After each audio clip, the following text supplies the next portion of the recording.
Hello everyone, this is Parvez sir. Welcome back to our YouTube channel accountancy with Parvez sir.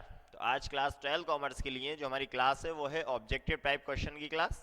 और आज objective type question में हम start कर रहे हैं मैच द फॉलोइंग। इससे पहले की क्लास में हमने multiple choice question, fill in the blanks, true false, one word oblique sentence, ये सभी क्लास अपलोड कर दी है हमारे YouTube channel accountancy with Parvez sir पे।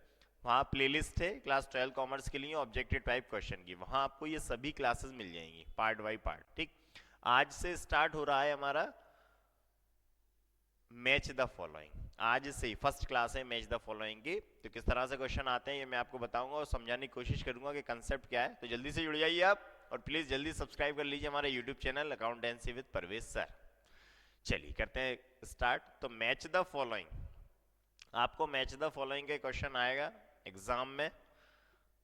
मैंने इसके सामने क्वेश्चन के सामने आंसर दिए हुए हैं, लेकिन आपको एग्जाम में ऐसे नहीं आएंगे। क्वेश्चन आएगा और उसके सामने आंसर होंगे लेकिन ऊपर नीचे होंगे, है ना। ये हमने देख रखा है, ये मैं 12th में आपको ये चीज़ समझा रहा हूँ। आप सोचेंगे अरे सर बहुत बार कर रखा है, मेरा काम है बताना।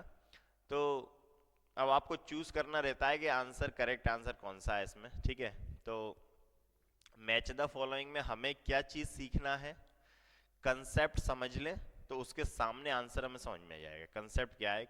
तो करते हैं स्टार्ट, चलिए। सबसे पहले फर्स्ट नंबर पे है नॉर्मल प्रॉफिट। देखिए पढ़ने से ही आपको समझ में आ जाएगा, इतनी सारी चीज़ें अभी तक हमने क्लास में पढ़ ली हैं। अगर आप मेरे साथ रेगुलर जुड़े हुए हैं तो सबसे पहले हमने न्यूमेरिकल क्लास ली थी, न्यूमेरिकल के सभी चैप्टर्स किए हैं। फिर थियोरिटिकल क्लास ली थी, उसके सभी चैप्टर्स किए हैं। फिर ऑब्जेक्टिव टाइप कर रहे हैं, मतलब इतनी सारी चीज़ें हमने पढ़ ली हैं। अगर आप जुड़े हुए हैं लगातार, नॉर्मल प्रॉफिट को पढ़ते से ही आपको समझ में आ जाएगा इसका यूज़ कहाँ होता है। याद करिए, नॉर्मल प्रॉफिट, सुपर प्रॉफिट निकालने के लिए इसका यूज किया जाता है। जब हम सुपर प्रॉफिट का कैलकुलेशन करते हैं तो उसका फॉर्मूला क्या है, average profit minus normal profit. तो नॉर्मल प्रॉफिट का जो रिलेशन है वो किससे है, सुपर प्रॉफिट से। आंसर क्या है हमारा, नॉर्मल प्रॉफिट सामने सुपर। अब देखो आपको तो एक क्वेश्चन आएगा, 5 6 7 जितने भी इसमें आए क्वेश्चन, तो ऐसा ही आपको फॉर एग्जांपल ये 10 ही आए, है ना, मैंने ये 10 का बोल दिया। अब 10 के सामने 10 आंसर है, ऊपर नीचे होंगे आंसर। नॉर्मल प्रॉफिट देखा हमने, अब नॉर्मल प्रॉफिट पे हम ये देख रहे हैं पूरे में कहाँ से मिल सकता है। तो सुपर प्रॉफिट अगर हमारे सामने आया तो हमें ये याद आ जाएगा कि हाँ, नॉर्मल प्रॉफिट का यूज कहाँ करते हैं, सुपर प्रॉफिट को कैलकुलेट करने के लिए। तो जब सुपर प्रॉफिट कैलकुलेट करते हैं तब एवरेज माइनस नॉर्मल करते हैं, तब नॉर्मल प्रॉफिट निकलता है। ठीक है, चलिए। तो पहले का आंसर क्या है, सुपर प्रॉफिट। सेकंड है, ये हो गया second, return partnership deed. Return partnership deed, तो रिटर्न पार्टनरशिप डीड है तो इसका रिलेशन किस चीज से होगा, पार्टनरशिप डीड से। अब पार्टनरशिप डीड रिटर्न ओरल दोनों हो सकती है। अब हम कहते हैं कि पार्टनरशिप में रिटर्न एग्रीमेंट, जो पार्टनरशिप डीड होती है वो अच्छी मानी जाती है, क्योंकि जो लिखा हुआ होता है वो ज्यादा बेटर होता है ओरल से। ठीक है, तो रिटर्न पार्टनरशिप डीड के सामने आंसर क्या रहेगा हमारा, पार्टनरशिप डीड। ठीक है, next super profit. Super profit कैसे कैलकुलेट करते हैं, सुपर प्रॉफिट का फॉर्मूला क्या है, average profit minus normal profit. तो super profit means average profit minus normal profit. ठीक है ना, ये प्रॉफिट नहीं हुआ है पूरा, कर लेते हैं अपन। तो average profit minus normal profit. ठीक है, next current account, fourth. Current account कब ओपन किया जाता है, जब पार्टनर्स की कैपिटल फिक्स्ड होती है। तो जब पार्टनर्स की कैपिटल फिक्स्ड होती है तो दो अकाउंट बनते हैं, एक पार्टनर्स करेंट अकाउंट, एक पार्टनर्स कैपिटल अकाउंट। तो करेंट अकाउंट लिखा हुआ है मींस फिक्स्ड कैपिटल अकाउंट। जब पार्टनर्स की कैपिटल फिक्स्ड होगी, फिक्स्ड कैपिटल अकाउंट बन रहे होंगे, तब पार्टनर्स करेंट अकाउंट बनाया जाएगा। ठीक है, next internal liability. Internal liability क्या होती है पार्टनरशिप में, इंटरनल लाइबिलिटी का मतलब यह है कि पार्टनर्स ने अगर लोन दे रखा है फर्म में तो वो इंटरनल लाइबिलिटी है। तो internal liability loan from partner, ये हमें पता है कि अगर कोई पार्टनर ने फर्म को लोन दिया है तो वो फर्म की इंटरनल लाइबिलिटी है। ठीक है, next old ratio minus new. New के आगे छपा नहीं है, प्रिंट नहीं हुआ है, मैं लिख देता हूं। तो old ratio minus new ratio किसका फॉर्मूला है, old minus new, sacrificing ratio. तो आंसर क्या रहेगा हमारा, sacrificing ratio. Old ratio minus new ratio means sacrificing ratio. ठीक है, गेनिंग रेशियो, गेनिंग रेशियो, तो गेनिंग रेशियो का फॉर्मूला क्या है, new ratio minus old ratio, तो new ratio minus old ratio, ठीक है, सामने सामने आंसर है, old ratio minus new ratio mean sacrificing ratio, gaining ratio equal new ratio minus old ratio, ठीक है। Next, reconstitution of partnership, partnership का reconstitution का मतलब क्रिएशन ऑफ न्यू कॉन्ट्रैक्ट। देखिए रिकॉन्स्टिट्यूशन का मतलब होता है कि जब पार्टनर पुराना एग्रीमेंट की जगह अब नया एग्रीमेंट करते हैं, ठीक है ना, पुराना एग्रीमेंट खत्म हो जाता है, फर्म का रिकॉन्स्टिट्यूशन होता है, दोबारा से एक नया एग्रीमेंट लिखा जाता है। तो क्रिएशन ऑफ न्यू कॉन्ट्रैक्ट का मतलब है नया एग्रीमेंट या नया कॉन्ट्रैक्ट बनाना, ठीक है, क्रिएट करना। Next, sacrificing partner, sacrificing partner means compensation. अब जो सेक्रीफाइसिंग पार्टनर होगा उसको क्या मिलेगा, कंपनसेशन मिलेगा, ठीक है ना, जो भी पार्टनर को सेक्रीफाइस होता है तो फिर उसको सबसे पहले तो गुडविल दी जाती है, ठीक है ना, तो जो भी सेक्रीफाइसिंग पार्टनर है उसको जो जो चीज़ में मतलब आगे चल के लॉस होगा तो उसको अभी कवर किया जाता है, तो सेक्रीफाइसिंग पार्टनर मीन्स कंपनसेशन, ठीक। Next, admission of A partner, जब कोई नया पार्टनर एडमिशन लेता है क्या होता है फर्म में, रिकॉन्स्टिट्यूशन ऑफ पार्टनरशिप फर्म। जब भी फर्म में कोई नया पार्टनर आता है या जाता है तो फर्म का दोबारा से पार्टनरशिप का, सॉरी फर्म का नहीं, पार्टनरशिप का दोबारा से क्या होता है, रिकॉन्स्टिट्यूशन, तो रिकॉन्स्टिट्यूशन ऑफ पार्टनरशिप, ठीक।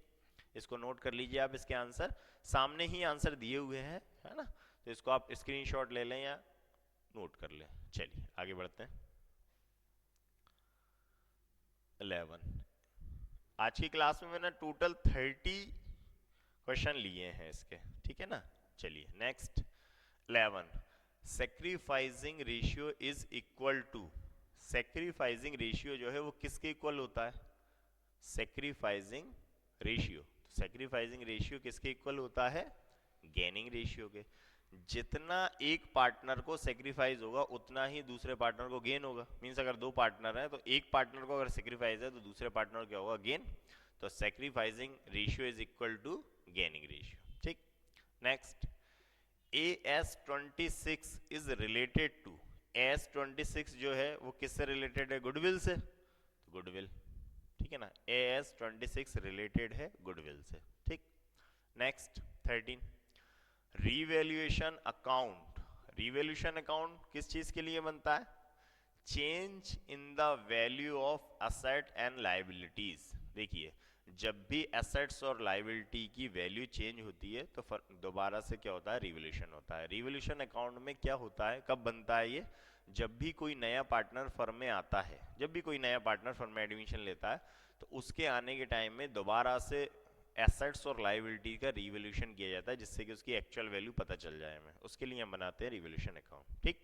Next, loss of revaluation account, revaluation account का जो लॉस है वो कैपिटल अकाउंट के डेबिट साइड में लिखा जाता है, कैपिटल अकाउंट के डेबिट में। लॉस, रिवैल्यूएशन का जो लॉस होता है वो डेबिट में आता है, टू साइड में, पार्टनर्स कैपिटल में, और प्रॉफिट होता है तो कहाँ आता है, क्रेडिट साइड में आता है, बाय साइड में, ठीक है।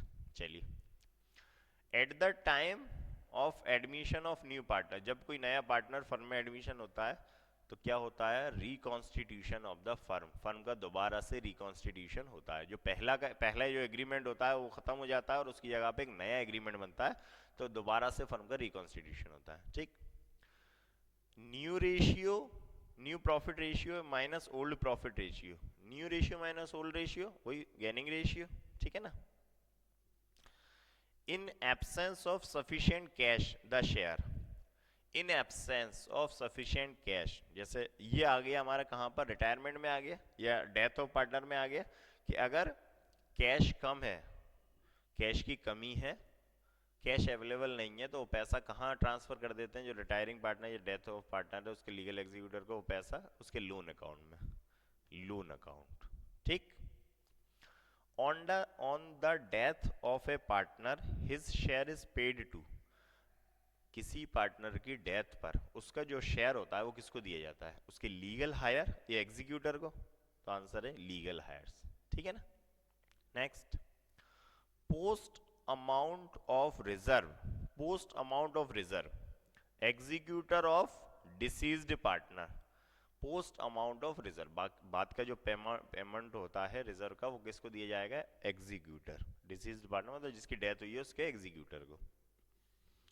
To take leave from the firm, अगर कोई पार्टनर फर्म को छोड़कर जाता है इसका मतलब है रिटायरमेंट, ठीक है ना, अगर फर्म को छोड़कर कोई जा रहा है मतलब रिटायरमेंट है, ठीक।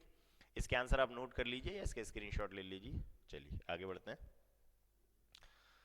नेक्स्ट 21 से, ये लास्ट पेज है, 1 से लेके 30 तक के क्वेश्चन आज मैंने लिए थे आज की क्लास के लिए। चलिए, रियलाइजेशन अकाउंट, रियलाइजेशन अकाउंट पहले तो बनता कब है, फर्म के डिसोल्यूशन पर। Is open at the time of dissolution of firm, जब फर्म का डिसोल्यूशन होता है, फर्म का डिसोल्यूशन होता है तो एसेट्स और लाइबिलिटीज को रियलाइजेशन अकाउंट में लिखा जाता है बुक वैल्यू पर, और फिर एसेट्स को सेल किया जाता है और लाइबिलिटी का पेमेंट किया जाता है, ठीक। तो उसके लिए रियलाइजेशन अकाउंट बनाते हैं। सेक्शन 39 ऑफ पार्टनरशिप एक्ट 1932, जो पार्टनरशिप एक्ट 1932 का जो सेक्शन 39 है वो किससे रिलेटेड है, डिसोल्यूशन से, ठीक है। डिसोल्यूशन मतलब पार्टनरशिप फर्म का dissolution. Next, external liabilities, external liability क्या है, बैंक लोन है। अभी हमने इससे पहले इंटरनल लाइबिलिटी पढ़ा था, तो इंटरनल लाइबिलिटी में था पार्टनर्स का लोन, और एक्सटर्नल लाइबिलिटी क्या होगा, बैंक लोन, ठीक। First payment after dissolution, dissolution के बाद पहला पेमेंट किसको किया जाएगा, सिंपल सी बात है, थर्ड पार्टी या एक्सटर्नल लाइबिलिटी को किया जाएगा, तो थर्ड पार्टी, ठीक है ना। पार्टनर्स को पैसा बाद में मिलेगा, पहले थर्ड पार्टी मतलब जो आउटसाइडर लोग हैं पहले उनको पैसा दिया जाएगा डिसोल्यूशन के बाद में, उसके बाद पार्टनर्स को मिलेगा, ठीक, अगर बचता है तो। Payment of unrecorded liability debit, unrecorded liability जो होती हैं उनका पेमेंट कहाँ डेबिट किया जाता है, पेमेंट रियलाइजेशन अकाउंट में हम लाइबिलिटी लिखते हैं, और कोई अनरिकॉर्डेड लाइबिलिटी तो उनका पेमेंट डेबिट साइड में करते हैं, तो डेबिट साइड में किस अकाउंट में करते हैं, रियलाइजेशन अकाउंट में, ठीक है। Next, reserve capital of company, of छुड़िया रिजर्व कैपिटल ऑफ कंपनी, तो रिजर्व कैपिटल, सॉरी कंपनी इधर आ गया, ये मैं यहां से कट कर देता हूं, रिजर्व कैपिटल, ये reserve capital winding up of company, sorry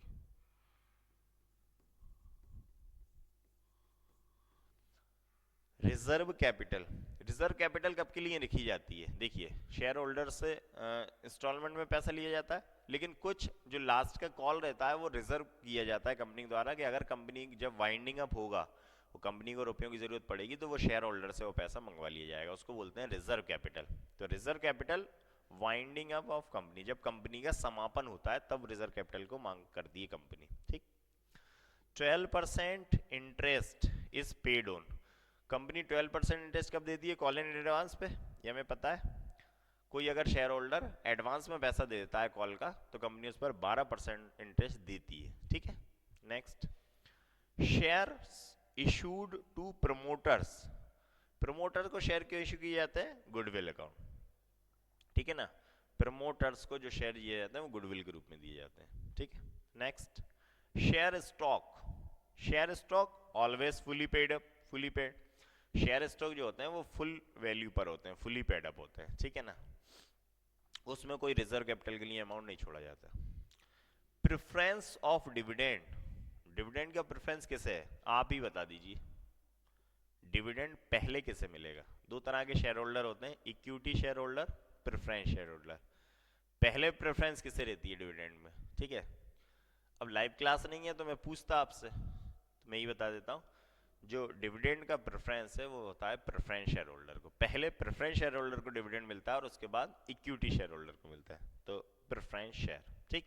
चलिए इसके आंसर नोट कर लीजिए आप, इसका स्क्रीनशॉट ले लीजिए। चलिए, तो ये आज की क्लास हमारी कंप्लीट हुई, आज हम पढ़ रहे थे मैच द फॉलोइंग, ठीक है।